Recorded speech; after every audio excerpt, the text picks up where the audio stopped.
à tous d'avoir été patients avec les petits soucis techniques, puisqu'on a un des intervenants qui est en visioconférence depuis Paris. Vous êtes bien dans l'atelier sur TSN et la place des PME dans ces grands programmes sur la e-santé.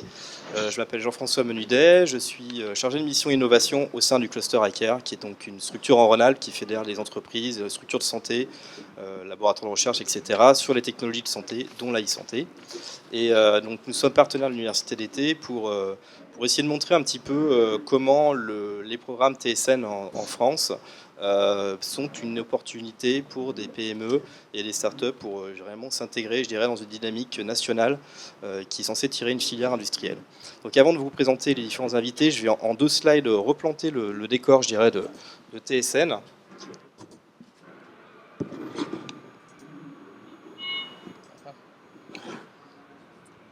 Voilà, donc TSM, juste pour rappel, pour ceux qui n'auraient pas en tête ce que c'est, donc Territoire de soins numériques, c'est un grand programme doté de 80 millions d'euros qui est donc financé par le plan d'investissement d'avenir, qui est piloté par le ministère de la Santé et le ministère de l'Économie, et c'est le point qui va surtout nous intéresser aujourd'hui, avec un certain nombre d'objectifs. Le premier, c'est que c'était un programme donc, lancé par le ministère de la Santé quand même, pour répondre à l'époque aux orientations ce qui n'était encore qu'un projet de loi de santé, avec évidemment les objectifs de coordination des professionnels de santé grâce aux outils numériques,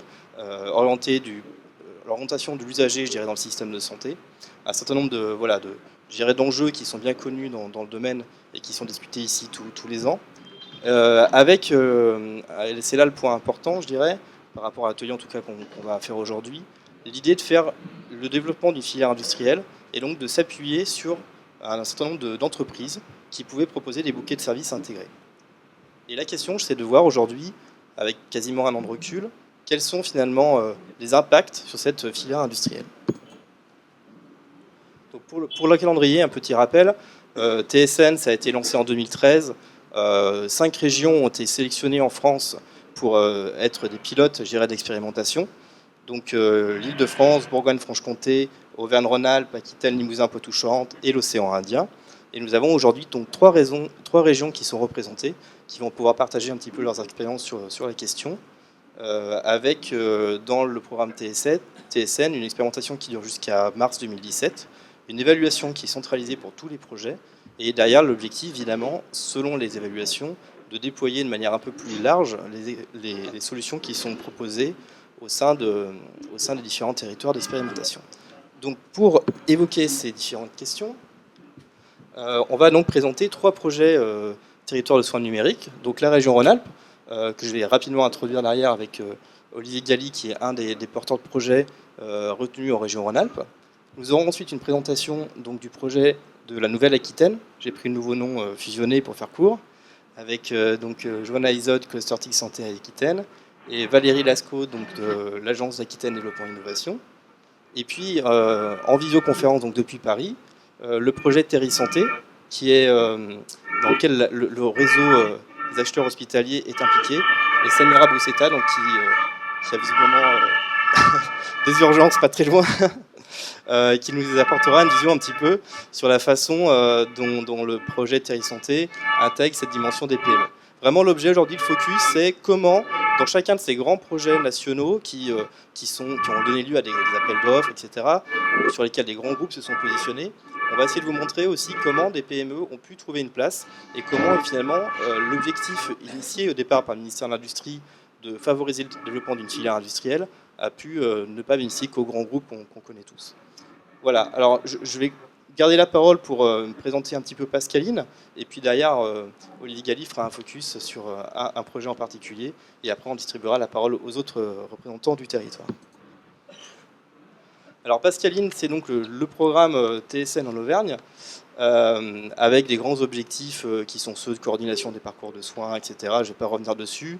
Peut-être le point important, c'est que comme tous les programmes TSN, il est piloté par l'Agence régionale de santé. Il y a un certain nombre d'acteurs qui sont partenaires, comme le CISRA, le GCS local e-santé, l'URPS, donc les médecins libéraux sont directement impliqués, les associations de patients également, le CIS, le cluster iCare donc, que je représente, et un département, puisqu'il y a une dimension forte autour du médico-social qui est impliqué dans le cadre de Pascaline.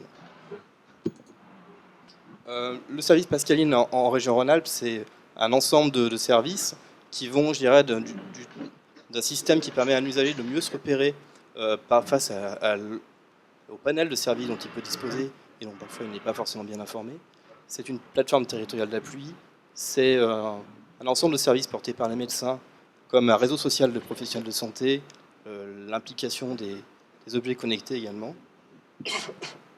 C'est aussi l'implication du Conseil général de l'Isère pour mettre à disposition un bouquet de services afin de favoriser le maintien à domicile. C'est tout un développement autour des outils de destination des médecins par le GCS e-santé de la région, donc le GCS ISRA. Et c'est le point que je vais développer en particulier, c'est une pépinière d'innovation qui est donc portée par le cluster hacker que je représente et qui expérimente un certain nombre de solutions innovantes. Donc, l'expérimentation de solutions innovantes en fait, a été proposée dans le cadre de Pascaline, dans la logique de pouvoir tester des nouvelles choses qui ne seraient peut-être pas encore assez matures, je dirais, pour intégrer un déploiement à large échelle sur les territoires de Pascaline, qui représentent quand même 200 000 patients, mais qui sont quand même suffisamment cohérentes avec les orientations du programme Pascaline pour mériter, je dirais, d'être pré-testé.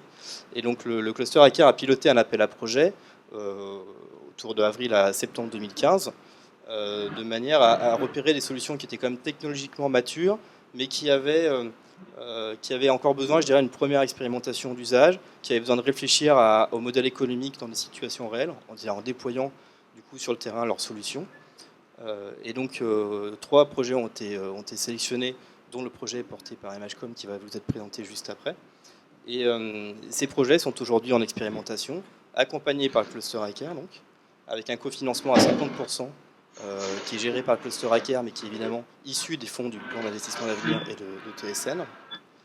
Un accompagnement qui va vraiment, je dirais, pour essayer de faciliter au mieux la vie des porteurs de projets sur les aspects réglementaires, sur énormément de questions de ce type-là. On peut être un appui, de manière aussi donner de la visibilité au projet. Enfin, l'idée, c'est vraiment qu'on ait des parties prenantes associées aux porteurs de projets pour faire en sorte que tout se passe au mieux, puisqu'on est nous-mêmes garants, en tant que cluster, de la réussite des projets vis-à-vis de l'ARS, qui est le financeur de toute cette initiative. Et puis évidemment, on parle d'expérimentation, et on parle derrière d'évaluation et de perspectives de déploiement à plus large échelle. C'est vraiment l'objectif des programmes TSN, et en particulier dans une logique de développement industriel. Alors avant de passer la parole à Olivier Galli, brièvement les 3 lauréats en région Rhône-Alpes.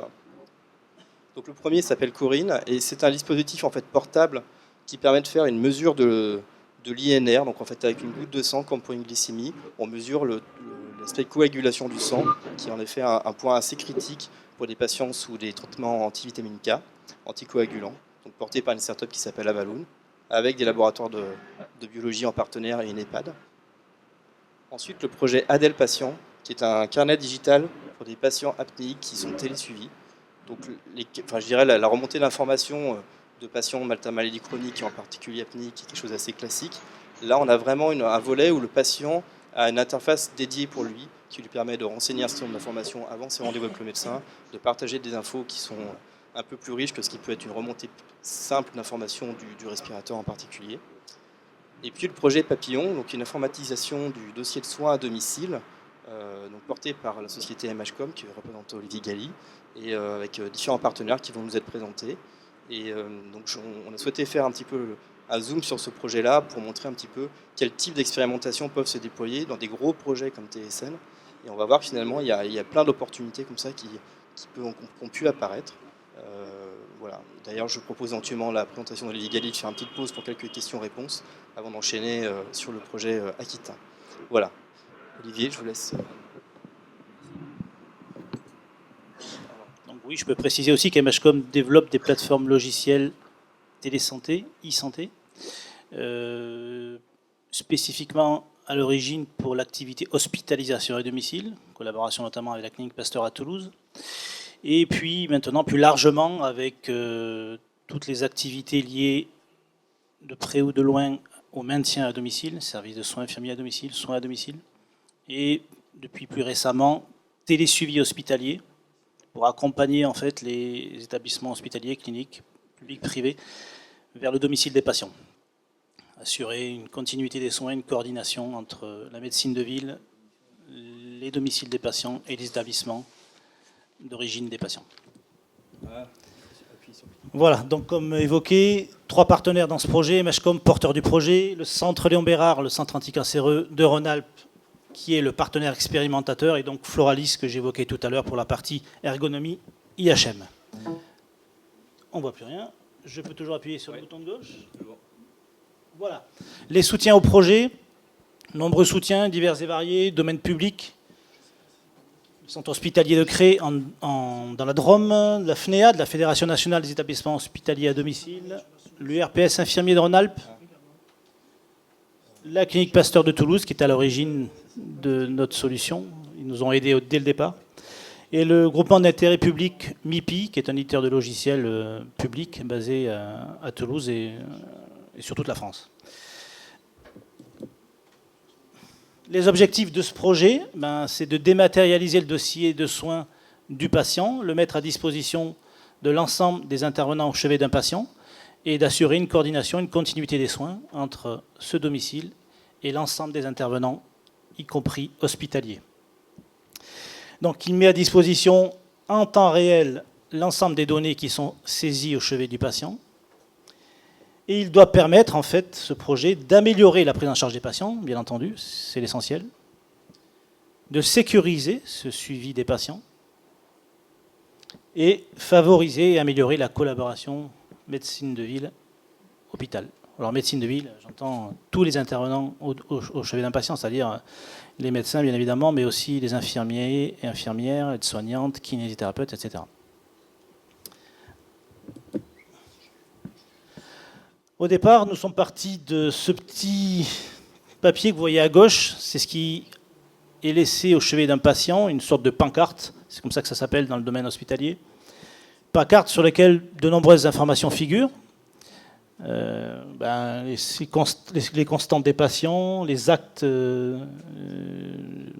réalisés au chevet du patient, l'administration des médicaments, et voilà globalement les courbes d'évolution des constantes du patient.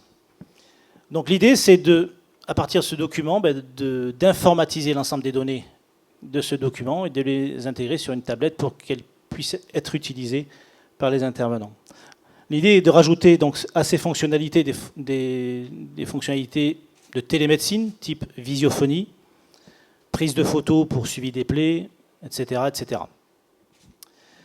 Donc pour les acteurs au domicile, que j'évoquais tout à l'heure, l'objectif, c'est qu'il y ait plus de gains que d'efforts d'apprentissage, en gros, en résumé. Il faut que ça soit simple d'utilisation et qu'ils obtiennent le maximum d'informations et qu'ils puissent tracer en toute sécurité l'ensemble des actes réalisés au chevet du patient. L'ensemble des personnes, enfin des institutions qui récupéreront les informations et pourront suivre à distance ce qui se passe au chevet du patient, c'est la coordination de l'établissement d'hospitalisation à domicile, en l'occurrence le centre Léon Bérard, les équipes hospitalières du centre Léon Bérard, donc les chirurgiens en oncologie notamment, la médecine de ville qu'on évoquait et potentiellement les plateformes régionales de santé qui peuvent récupérer les données du domicile directement. La problématique adressée, c'est ce que j'évoquais, mettre à disposition des intervenants un dispositif informatique qui va les aider dans leur travail. Donc ce qu'il faut, c'est montrer que l'informatisation du domicile permet d'améliorer le maintien au domicile des patients, personnaliser la prise en charge, réduire la durée moyenne du séjour. On sait aujourd'hui que la DMS, c'est un sujet prioritaire pour les établissements hospitaliers. Et évidemment, essayer de prévenir, tant que faire se peut, le retour prématuré à l'hôpital. C'est une charge forte aussi pour les hôpitaux, le retour prématuré des patients. Donc, ce qu'il faut retenir aussi, c'est que la capacité de la société à faire du maintien à domicile est la clé de voûte de la stratégie nationale de santé pour diminuer les dépenses de santé. Et donc le projet Papillon, évidemment, s'inscrit dans cette stratégie-là. Donc la phase d'expérimentation, en 3 parties.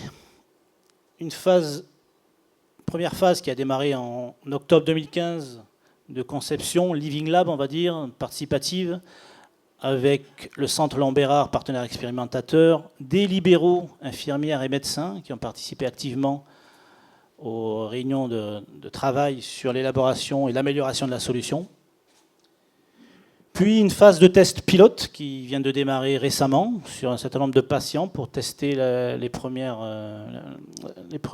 versions de la solution. Et enfin une phase de validation qui démarrera au mois d'octobre, normalement septembre-octobre, sur une vingtaine de patients pour commencer avant une phase de déploiement sur l'ensemble des patients suivis à distance par le centre Léon Bérard. 200 aujourd'hui en hospitalisation à domicile en file active journalière. Alors, quelques cas d'usage très rapidement. Donc, vous voyez, jour J, il y a une IDE qui passe chez un patient, qui saisit toutes ces informations, les constantes, l'administration du médicament, ses soins infirmiers. Le lendemain, c'est une autre infirmière de son cabinet médical qui passe au chevet du patient. Eh bien, elle se connecte sur la tablette de façon sécurisée et elle récupère l'ensemble des données du dossier du patient en temps réel et elle peut elle-même tracer derrière l'ensemble des informations et les transmettre vers la coordination HAD. Quelque chose de simple.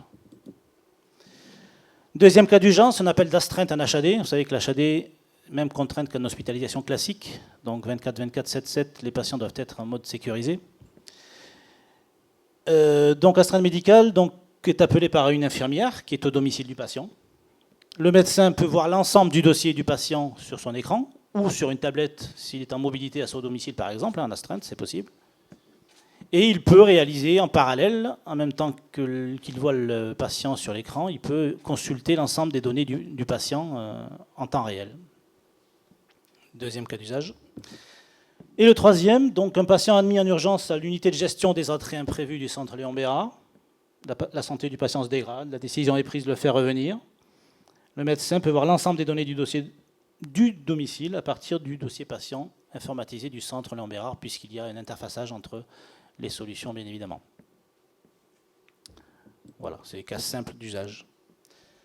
Donc les bénéfices attendus, il y en a beaucoup. Au niveau des professionnels, l'objectif, c'est ce que j'évoquais tout à l'heure, gain supérieur à l'effort. Sinon, ils n'adhéreront pas au projet et à l'informatisation. Mais pour ça, il faut que la solution réponde aux besoins et aux attentes de ces soignants. Elle doit être en accord avec leurs pratiques habituelles au chevet d'un patient. Et si on réussit à ce stade-là, eh ben, l'information pourra remonter en automatique et en temps réel aux équipes de coordination qui, elles-mêmes, du coup, auront intérêt à financer ces déploiements. Mais dès lors, des outils innovants, type télémédecine que j'évoquais tout à l'heure, mais au-delà, plein de choses peuvent être envisagées, comme tout ce qui est objets connectés, télésurveillance, etc., qui pourront permettre de maintenir plus longtemps et en toute sécurité les patients à leur domicile. Mais tout ceci, c'est l'effet papillon, c'est pour ça qu'on a appelé ce projet papillon. Voilà. Pour les usagers, donc, diminuer leur durée de séjour en hôpital, qui puissent bénéficier d'un suivi à domicile sécurisant et performant. Ils sont avec leurs proches, bien évidemment, ils sont chez eux. La famille est rassurée, pas besoin de se déplacer, moins de stress, c'est important. Et les aidants verront leurs tâches allégées et facilitées, puisque dans le cadre de l'HAD, il y a des visites régulières de personnel soignant et aidants professionnels qui sont prévues au chevet du patient. Donc pour les PME qui ont la chance de participer au projet TSN, dans le cadre du projet, premier bénéfice, c'est de bénéficier des conseils et spécifications de spécialistes. Évidemment, quand on travaille avec le centre Léon Bérard, avec ses équipes médicales, paramédicales, ça apporte énormément, ça fait progresser et évoluer. On teste une solution innovante sur le terrain, directement, en cas réel. On valide les usages et l'adhésion des utilisateurs. Et évidemment, on fait cofinancer ces innovations par le cluster et l'ARS et donc l'État derrière. Donc le programme TSN, lui, qu'est-ce qu'il nous apporte ? Via TSN, on a plus de visibilité évidemment pour le projet. La preuve, c'est qu'aujourd'hui, on peut le présenter ici. Il est intégré, ce projet, dans la dynamique régionale de santé, donc on est en lien direct avec l'ARS, notamment. Et évidemment, les perspectives de déploiement sont élargies parce que l'objectif de ces projets, c'est qu'ils soient déployés à l'échelle régionale dans un premier temps et nationale dans un second temps. Voilà pour ce projet Papillon. Si vous avez des questions, nous sommes à votre disposition. Merci beaucoup pour la présentation, donc ce focus sur le projet Papillon. Est-ce que vous avez en effet questions sur ce projet ou sur ce qui peut se passer en Auvergne-Rhône-Alpes avant de passer aux autres territoires? Oui, une question. Bonjour, moi c'est plus sur la dynamique TSN globale en Rhône-Alpes. J'imagine qu'il y a un certain nombre de projets qui sont donc inclus dans cette démarche TSN. S'il y a au fur et à mesure de nouvelles technologies ou de nouvelles sociétés qui ont envie d'apporter des technologies dans le cadre de cette démarche, comment ça se passe? Est-ce qu'il y a un programme figé? Est-ce qu'il y a encore de la place? Comment ça fonctionne?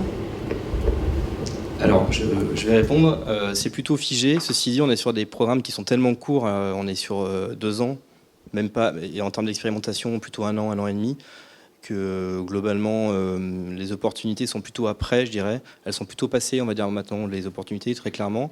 Ceci dit, tout ce qui se passe peut en créer des nouvelles qui, dans la perspective du déploiement et de la généralisation qui vont avoir lieu normalement post-2017, sont à surveiller de près, quoi. Mais c'est vrai qu'il faut bien surveiller, je dirais, ce qui se passe, suivre les avancées, participer aux réunions d'information. Donc en Rhône-Alpes, par exemple, il y en a une en octobre, une grosse qui va être organisée. C'est l'occasion de voir s'il n'y a pas des nouvelles pièces à apporter derrière, très clairement. Une autre question, tu vois. Oui, j'avais simplement une question sur comment les informations sont-elles rentrées. Par exemple, le premier exemple de l'IDE qui vient à domicile. Elle doit taper, elle doit rentrer. Alors, dans le cadre de l'hospitalisation à domicile, en fait, de ce projet-là, Papillon, une tablette est installée au chevet du patient et laissée à disposition de l'ensemble des intervenants au domicile du patient. Elle ne bouge pas. Très bien, bah écoutez, merci beaucoup. On va passer du coup au programme TSN en Aquitaine avec donc Johanna Isotte et Valérie Lascaux. Je crois que vos slides sont prêtes cette fois-ci, c'est bon? C'est bien les bonnes? Oui. Il y avait Enfin, c'est la deuxième, mais... Si. Donc oui, en fait, nous, on est... Voilà, je vous laisse la souris pour...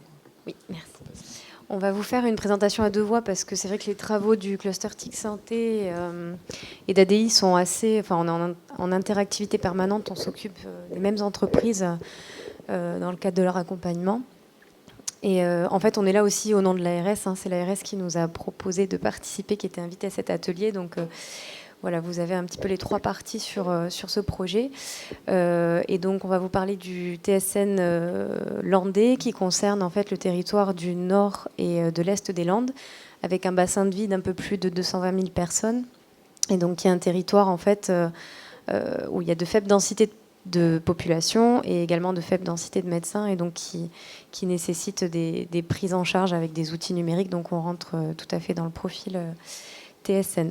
Donc le TSN landais en fait va se consacrer à accompagner donc l'évolution de la prise en charge en se concentrant sur le premier recours et sur l'accompagnement au domicile des personnes atteintes de pathologies chroniques. Et donc elle s'appuie pour cela sur 3 types d'outils. Enfin, d'outils. En fait, dans un premier temps, il y a une plateforme territoriale d'appui, donc là, qui est vraiment composée de soignants et d'aidants, donc qui est toute l'équipe que vous pouvez voir en haut à gauche et qui va intervenir pour aider la personne au domicile pour à la fois l'orienter dans son parcours ou pour toute question qu'elle peut avoir. Il y a la plateforme internet qui explique tous les services et toutes les coordonnées pour mobiliser cette plateforme d'appui. Et puis bien sûr, il y a les outils numériques à destination des professionnels de santé, donc des tablettes, enfin voilà, des outils plutôt en situation de mobilité. Donc la plateforme, aujourd'hui, ce qu'elle permet d'apporter, c'est toute une palette de services à la fois pour le patient, le professionnel de santé et les aidants.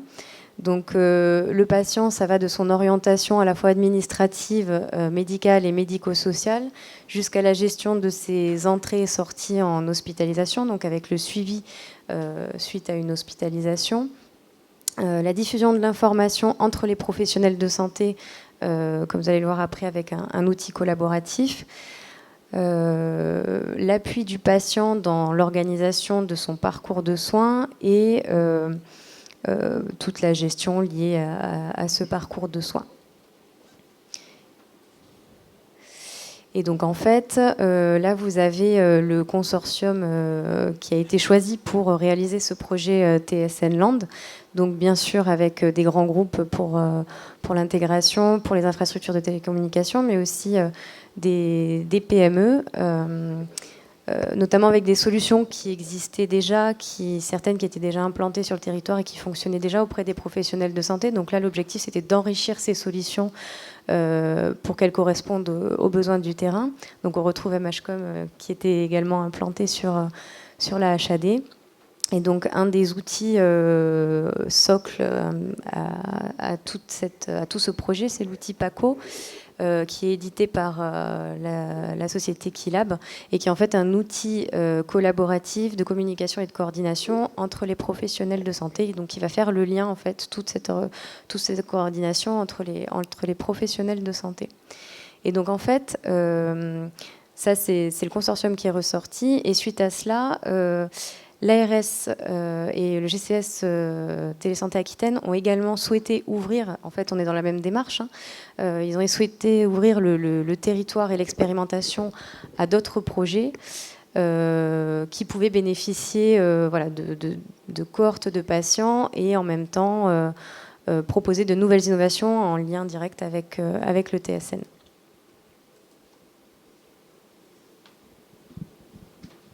Voilà, donc dans ce but justement d'identifier des nouveaux projets qui pourraient rentrer dans TSN, l'ARS et le GCS Télésanté Aquitaine se sont appuyés sur, d'une part, le cluster TIC Santé Aquitain et d'autre part, ADI, qui avait également dans son réseau un certain nombre de projets. Et d'autre part, l'agence, donc ADI, a structuré depuis 2 ans un Living Lab, c'est-à-dire c'est un Living Lab hors mur, hein, qui est un terrain d'expérimentation, qui est en fait une interface entre les industriels justement qui veulent tester l'usage de leurs produits et la partie, les médecins qui vont pouvoir utiliser ces produits. Donc le Living Lab s'appuie sur des laboratoires de recherche qui apportent toute la méthodologie et la supervision des projets. Il s'appuie également sur des cohortes de médecins avec lesquels ils sont en lien. Et donc pour ce projet TSN, les cohortes sont bien sûr apportées par le projet par TSN, donc ce sont des médecins du territoire des Landes. Donc l'ARS a confronté en fait les besoins du projet TSN en termes de pathologies qui avaient été identifiées comme prioritaires dans ce projet et en termes de typologie aussi de solutions, notamment par exemple des solutions portables, donc basées sur le web, et a confronté donc ces besoins au portefeuille de projets du cluster TIC Santé et de l'agence. Donc ces projets sont rentrés dans TSN dans une sorte de pipe de projets qui sont à différents niveaux. Donc des solutions qui, de la même façon que celles qu'on a vues dans le projet TSN, étaient déjà un peu sur l'étagère, comme par exemple mesvaccins.net, qui est une plateforme donc, qui permet le suivi des vaccinations autant pour le médecin que pour le patient et qui a été intégré dans le logiciel de dossier patient de MainCare. D'autres projets qui sont pour l'instant au stade encore expérimental et que l'on vous présentera par la suite, et également des projets qui sont pour le moment en cours.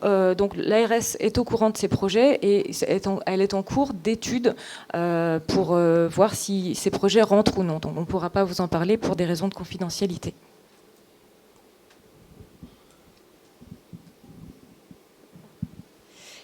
Donc, en fait, là, on est bien sur des projets qui peuvent rentrer au fil de l'eau, au final, hein, parce que nous, on avait commencé juste après le consortium soit déclaré, mais au final, ce projet, par exemple, est beaucoup plus récent.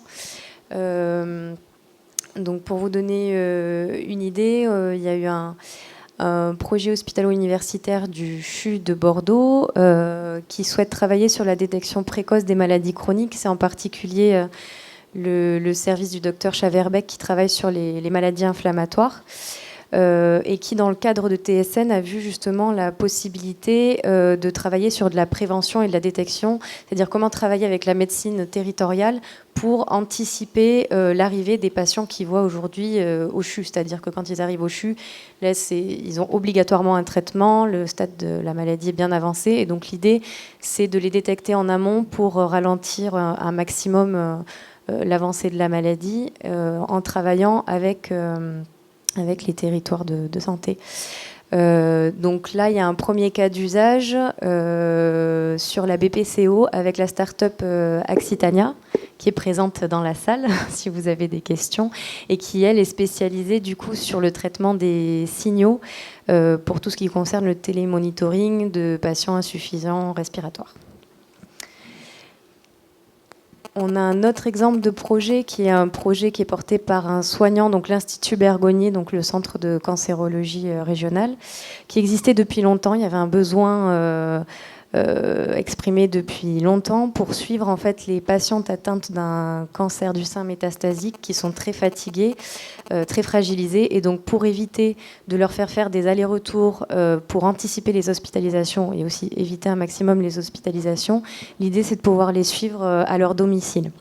Donc en fait on a un groupe projet composé donc de Bergonié, du GCS qui est sur l'assistance à maîtrise d'ouvrage, et de deux autres PME qui ne sont pas à l'origine dans TSN mais qui proposent des nouvelles solutions pour suivre ce projet, et bien sûr d'Orange et Axelis qui s'occupent de la télémédecine.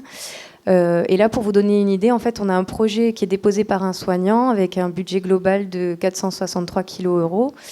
On a une aide régionale qui a été distribuée, dont une partie qui a été reversée aux PME. Donc là, on est sur des aides supplémentaires à TSN. L'objectif, c'est d'aller chercher d'autres financements pour à la fois bénéficier du territoire de soins numériques, enfin des cohortes, mais on va chercher d'autres financements pour accompagner les PME dans l'expérimentation de leurs projets.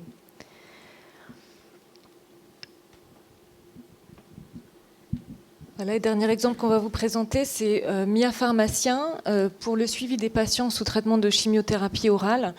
Donc, ce projet est porté par la société Eatwell, qui est une petite PME, qui est partie du principe que la mauvaise observance des patients sous chimiothérapie, qui peut avoir, comme vous l'imaginez, des conséquences très graves. Une partie de cette mauvaise observance est due à la méconnaissance des patients de leur traitement, du bénéfice de leur traitement, des effets secondaires attendus, donc de pouvoir anticiper ces effets secondaires, et d'une manière générale, de l'information autour de leur traitement. Donc voilà comment ça fonctionne. Les données médicales partent donc de l'hôpital de Mont-de-Marsan, puisque c'est l'hôpital qui expérimente cette solution, pour transiter dans la plateforme PACO, dont on vous a parlé. Les données de prescription sortent de cette plateforme et rentrent dans le logiciel Mia Pharmacien, qui est composé d'algorithmes qui vont enrichir cette prescription, qui vont fournir tout un tas de données supplémentaires au pharmacien, qui lui va pouvoir mieux expliquer au patient son traitement, donc fournir de l'éducation thérapeutique, des conseils en hygiène de vie, en gestion du stress, et puis lui permettre de mieux anticiper également les effets secondaires du traitement. Par ailleurs, le patient a, par toujours la solution Mia Pharmacien, le patient a accès sur une tablette à un logiciel également avec un accompagnant numérique, que l'on appelle, je ne sais plus comment le nom, Jules. Voilà, un petit bonhomme qui s'appelle Jules et qui va pouvoir accompagner le patient également pour lui fournir plus d'informations au-delà de ce qu'a pu lui dire le pharmacien. Le budget total de ce projet est de 55 000 €, avec 60% d'autofinancement par la société Eatwell, donc 20% total qui sont pris en charge par l'ordre et l'URPS des pharmaciens, et 20% de subventions par le Conseil régional Nouvelle-Aquitaine. Voilà, si vous souhaitez avoir plus d'informations, vous pouvez nous contacter. Et également, si vous voulez avoir plus d'informations sur le projet Santé Land, nous avons des plaquettes de l'ARS. Voilà. Merci beaucoup pour ce témoignage qui montre qu'en effet, au-delà du budget alloué au départ à TSN, c'est aussi un moyen d'aller, un effet de levier, je dirais, pour entraîner d'autres projets. Ça, c'est un point extrêmement important. Pendant qu'on essaie de connecter la visioconférence avec Paris, est-ce qu'il y a éventuellement des questions pour donc les porteurs de projets dans les Landes ?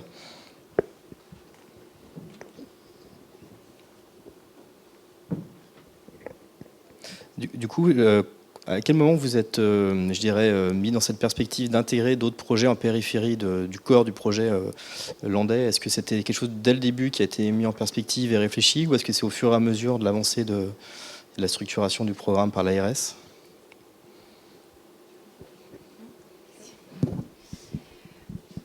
Nous, déjà, au niveau du cluster, il y avait cette volonté, avant même qu'il y ait un consortium de choisis, de valoriser un maximum les compétences qu'il pouvait y avoir, voir comment elles pourraient s'associer à un tel projet.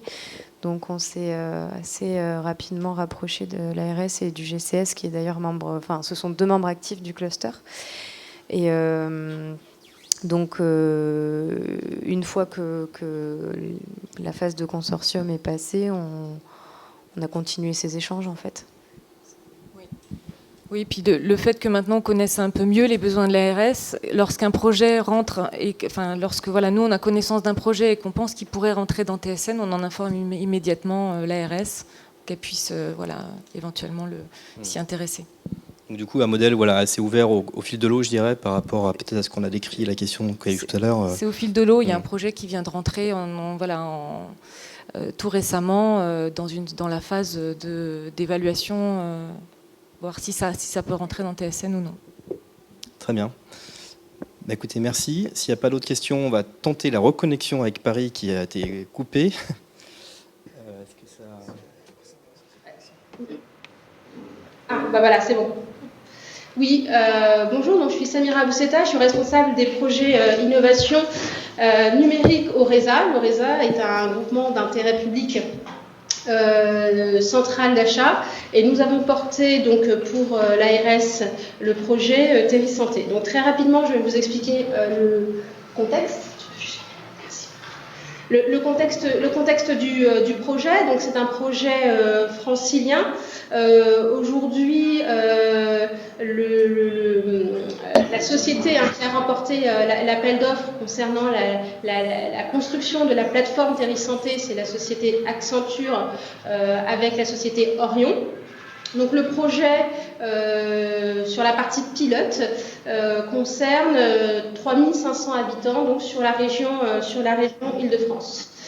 L'objectif du projet Terrisanté est donc de favoriser, de faciliter la collaboration entre des professionnels de santé et donc d'améliorer le parcours de soins. Pour cela, la plateforme permettra la création d'un compte patient, et il y a aussi un certain nombre de services qui sont déjà prévus dans le cadre du projet Terrisanté, qui seront construits sur la plateforme. Donc très rapidement, la plateforme, ce sera un portail d'accès pour des professionnels de soins, mais aussi un portail d'accès pour des patients qui auront accès à un certain nombre de services. Alors, quel est le contexte du projet Terrisanté Innovation ?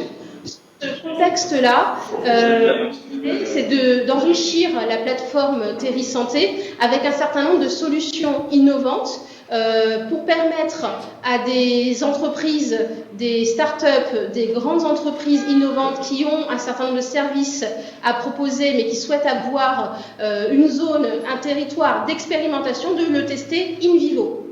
Donc pour nous, le challenge, c'est bien entendu de mesurer les services numériques innovants qui peuvent être liés au projet Terrisanté, mais aussi d'accompagner le développement ou la création de solutions innovantes, et cela en permettant à ces solutions d'avoir une zone d'expérimentation et de créer donc de l'usage. Donc comment se passe ce projet Terrisanté Innovation ? Sur la première partie, donc sourcing, nous avons créé, nous, RESA, une plateforme de référencement de solutions innovantes. Ça va permettre au groupe projet Terrisanté de faire connaître les besoins en innovation, mais aussi de nous permettre d'évaluer la maturité du marché, mais aussi, et enfin, de mobiliser le tissu industriel. Donc cette plateforme, elle est ouverte pendant une période donnée pour nous permettre de recenser un certain nombre de solutions innovantes. Et cette plateforme, la fermeture est prévue le 2 septembre. Donc concrètement, pour une entreprise innovante, c'est très simple. Elle va sur la plateforme Innovation Santé Autonomie. Elle se connecte en tant qu'entreprise innovante et elle sélectionne la partie e-santé. Donc une fois que vous êtes sur cette plateforme-là, vous accédez au texte de présentation du programme et si vous êtes intéressé, eh bien, vous pouvez soumettre votre solution. Dès lors, s'ouvre une fenêtre qui vous permet de remplir un formulaire d'inscription, très très simple, ça se fait en 2 minutes, 2-3 minutes, quand on connaît bien entendu toutes les données. Ça permet à l'entreprise de recevoir ses identifiants. Quand l'entreprise a ses identifiants, eh bien, elle va pouvoir se reconnecter sur la plateforme et accéder au formulaire. C'est un formulaire qui permettra à l'entreprise innovante de présenter sa solution et il est possible aussi de charger un certain nombre de documents. Donc nous, on a fait le test sur d'autres projets d'achat d'innovation, plus dans le domaine du bien vieillir, mais aussi orienté e-santé. Et le retour qu'on a eu des entreprises, c'est que c'est assez facile. Le formulaire, c'est entre 5 et 10 minutes pour le renseigner. Donc c'est assez simple. Et surtout, ce qui est intéressant, c'est qu'ensuite, lorsque l'entreprise a renseigné sa solution sur la plateforme, ce sont des acheteurs qui vont pouvoir accéder à ces informations-là. Donc l'objectif vraiment du projet sur la phase 2, c'est la phase achat. Donc une fois qu'on aura, quand la plateforme sera fermée, eh bien on sélectionnera un certain nombre de sujets d'innovation qui sont liés au programme Terri Santé et on lancera des marchés pour acquérir ces solutions pour une phase d'expérimentation sur la plateforme. Donc, l'objectif, c'est pas juste de faire du recensement pour du recensement. L'objectif, c'est vraiment d'acheter ces solutions et de permettre à une entreprise, quelle que soit sa taille, et à partir du moment où sa solution est innovante et rentre dans le périmètre du projet Terri Santé, eh bien de pouvoir tester in vivo sur un territoire pilote avec des usagers, qu'ils soient professionnels de santé ou patients, ou tout simplement personne, puisqu'il y aura un portail grand public sur la plateforme Terri Santé, et bien de pouvoir utiliser ces solutions innovantes et de créer de l'usage. Voilà, j'ai peut-être été un petit peu rapide. Si vous avez des questions, n'hésitez pas. Je vous ai mis les contacts pour les entreprises qui sont intéressées de nous poser toutes les questions et on essaiera d'y répondre. De manière générale, quels sont les critères parce que vous parlez d'innovation, mais concrètement, qu'est-ce que cherche aujourd'hui Terri Santé auprès des startups qui pourraient, ou des entrepreneurs ou des grands groupes qui pourraient intéresser aujourd'hui l'innovation, la plateforme que vous présentez? Alors, pour le moment, en fait, il n'y a pas de critères préalables. C'est-à-dire que aujourd'hui, le sourcing est ultra ouvert. Voilà. On ne vise pas de solution particulière, on ne vise pas de taille d'entreprise particulière. On est très ouvert parce qu'on n'a pas finalement d'idée très précise de ce qu'il y a sur le marché. Et comme je le disais précédemment, vraiment pour nous, c'est un moyen d'évaluer la maturité du marché, de ce que le marché aujourd'hui a à offrir. Il faut simplement entrer effectivement dans le périmètre Terri Santé. Tout est expliqué de manière assez précise sur la plateforme quand vous êtes sur le texte, mais on peut être sur de l'innovation technique ou technologique, mais aussi sur de l'innovation organisationnelle. Voilà, on n'a pas verrouillé la notion d'innovation, c'est vraiment une volonté de notre part, parce qu'encore une fois, l'objectif, c'est vraiment d'avoir une meilleure visibilité sur ce que le marché propose, et nous, en retour, ce qu'on est en capacité de proposer, c'est un terrain d'expérimentation pour permettre à une entreprise de vérifier, que sa solution fonctionne, de voir qu'elle répond à un besoin et qu'il y a un usage derrière. Merci beaucoup. Est-ce qu'il y a d'autres questions? Oui, une autre question pour vous, du coup. Bonjour. J'ai compris que l'évaluation que vous ferez de votre côté, c'est entre octobre et décembre. Ça veut dire que les entreprises peuvent espérer un retour début 2017 ou un peu plus tard. Vous, votre retour se fait quand? Alors en fait, donc sur le calendrier, la plateforme ferme le 2 septembre. Du 2 septembre jusque décembre, nous prévoyons le lancement des marchés. Nous prévoyons de notifier les marchés en décembre. Ça veut dire que les expérimentations commencent en janvier 2017. Donc il y a une année pour travailler, pour permettre en fait à cette entreprise ou à ces entreprises, parce qu'encore une fois, on n'a pas verrouillé le nombre de marchés qui seront lancés. Tout dépendra effectivement des solutions qui seront présentées et de l'intérêt qu'on portera à certains sujets d'innovation. Mais les expérimentations se dérouleront sur l'année 2017 avec des retours d'expérimentation, des retours d'expérience à produire fin 2017, début 2018. D'accord, merci. Du coup, Jean-François du Cluster Hacker, ma question est sur le timing. Du coup, vous avez des expérimentations qui débordent le cadre officiel qui s'arrête en mars 2017.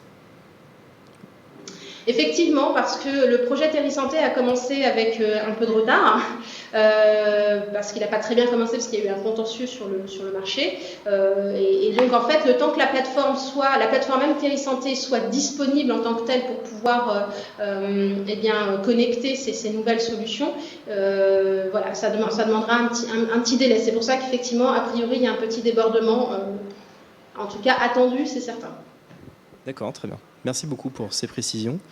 Est-ce qu'il y a une dernière question pour l'un ou l'autre d'ailleurs des intervenants? C'est peut-être le moment pour revenir sur les interventions précédentes si vous le souhaitez ou commenter éventuellement ce qui a pu être dit avant de conclure l'atelier sinon. Bien, écoutez, merci à vous tous. Désolé pour les soucis techniques qui sont toujours un petit peu complexes à gérer, mais on a fini par arriver à... Voilà, merci à vous de votre patience aussi. De l'autre côté, c'est toujours pas très agréable d'attendre et de ne pas entendre ce qui se passe sur place. Voilà, en tout cas, je pense 3 exemples sur les 5 régions, 3 exemples qui montrent que les programmes TSN laissent de la place sur l'ensemble des projets et des budgets, 80 millions d'euros dont on a parlé. Il y a quand même un certain nombre d'expérimentations. Je pense que souvent on a parlé de terrain d'expérimentation, c'est vrai que c'est le gros enjeu de TSN avec l'évaluation qui va derrière, parce que les expérimentations, il y en a déjà eu beaucoup, et là l'enjeu c'est vraiment de passage à l'échelle au terme de TSN. On pourra sans doute faire un bilan du coup, beaucoup plus complet à l'édition prochaine de l'Université d'été. Voilà, merci beaucoup, merci à tous les intervenants que je vous propose d'applaudir.